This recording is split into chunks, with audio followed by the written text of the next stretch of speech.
যেতে চলেছি Dhaka farm gate. তো এখন প্রায় 11টা 30 মতো বাজে, যেতে যেতে প্রায় 8টা 9টা বেজে যাবে।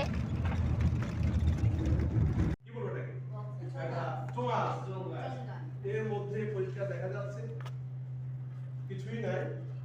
আমি চেষ্টা করব এখান থেকে কিছু বের করা যায় কিনা।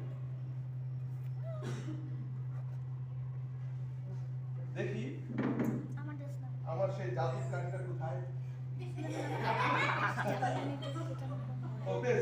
পেয়েছি।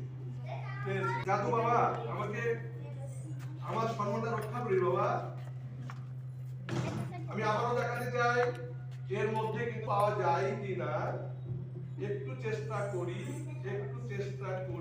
পেট্রোল দিয়ে চালাবে, আই মিন সে মনে হয় একটা গাড়ি টাড়ি বা এরকম কিছু চাইছে। এখন শ্বশুর আব্বা তো ভীষণ কৃপণ, সে বলছে যে হ্যাঁ পেট্রোল দিয়ে চলে, তোমাকে আমি একটা গিফট দিব, আগামীকাল এসে তুমি একটা লাইটার নিয়ে যেও। আর একটা লাইটার নিয়ে যেও, সেটাও পেট্রোল দিয়ে চলে। সে এতটা কৃপণ। আমার কৃপণের গল্প প্রায় শেষের দিকে। হঠাৎ করে এক কৃপণের মানে এটি একটু একটু ভিন্ন রকম জোকস। এক কৃপণ তার বাবার নির্দেশে তার এক চাচার কাছে গেছে, কৃপণ চাচার কাছে গেছে। সেও কৃপণ গেছে আরেক কৃপণ চাচার কাছে কিছু বুদ্ধি পরামর্শ নেওয়ার জন্য। এই বুদ্ধি পরামর্শ নেওয়ার জন্য গেছে। এখন কৃপণ চাচা ভাতিজার সাথে বসে গল্প করতেছে এরকম রুমে। তখন ভাতিজাকে বলছে, ভাতিজা তুমি তো গল্প করবে, আমার সাথে পরামর্শ নিবা, আমরা একটা কাজ করি, লাইটগুলো বন্ধ করে দিই। লাইটগুলো বন্ধ করে দিলে কি হবে, তার টাকা বাঁচবে। ভালো কথা, সে লাইটগুলো বন্ধ করে দিয়ে গল্প গুজব করছে। এখন কৃপণ ভাতিজা মনে মনে চিন্তা করছে, তুমি আমার সাথে লাইট বন্ধ করে দিয়ে কথা বলছো টাকা বাঁচানোর জন্য, আমিও টাকা বাঁচাবো, আচ্ছা দেখি। গল্প শেষ, চাচা বলছে ভাতিজা তাইলে লাইটটা এখন দিয়ে দিই, আমরা তো গল্প শেষ। বলছে না চাচা, এখন লাইট দেওয়া যাবে না, কারণ আমি আমার লুঙ্গিটা পরিনি। কেন ভাতিজা?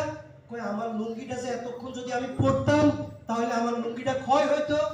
এখন আমি কি করছি যে লুঙ্গিটা খুলে আপনার সাথে গল্প করেছি, আমি লুঙ্গিটা পরি, তারপরে আপনি লাইটটা দিয়ে। দুই কৃপণ, কেউ কারেন্টের বিল বাঁচাইতে চাচ্ছে, কেউ লুঙ্গির ক্ষয় রোধ করতে চাচ্ছে। আমার শেষ মানে জোকস, এক লোকের কৃপণ লোকের বাবা মারা গেছে। এখন সে পত্রিকায় বিজ্ঞাপন দিবে, কৃপণ লোক বিজ্ঞাপন দিবে, এটি আমার শেষ জোকস। তো সে অল্প টাকায় বিজ্ঞাপন দিতে চাচ্ছে, অল্প টাকায় বিজ্ঞাপন, এক লোক রাজিও হয়েছে, খুব অল্প টাকায় বিজ্ঞাপন। তো বলছে যে ভাই আপনি বলেন কি লিখতে হবে। বলছে যে লিখে দেন রফিক সাহেব মারা গেছে, 4টা শব্দ। আর পত্রিকা তারা বলছে যে আমাদের বিজ্ঞাপনের কমপক্ষে 8টি শব্দ লাগে। তখন কৃপণ বলছে সুযোগ একটা পাইছি, বলছে যে আপনি লিখে দেন রফিক সাহেব মারা গিয়েছে, তার বাসাটি ভাড়া হবে। একসাথে তার রফিক সাহেব মারা গেছে এটিও জানানো হলো, তার বাসা ভাড়া হবে এটিও জানা হলো।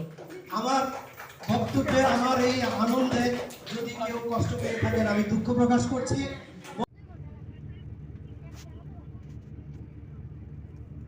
ওই যেটা সাইদে স্যারের ওইটা না গাইস, এখন আমরা আছি ফেরিতে।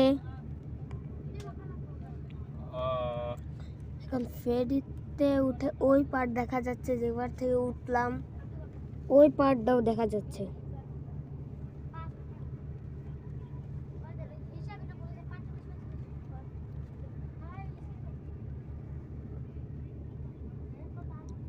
কত মোটা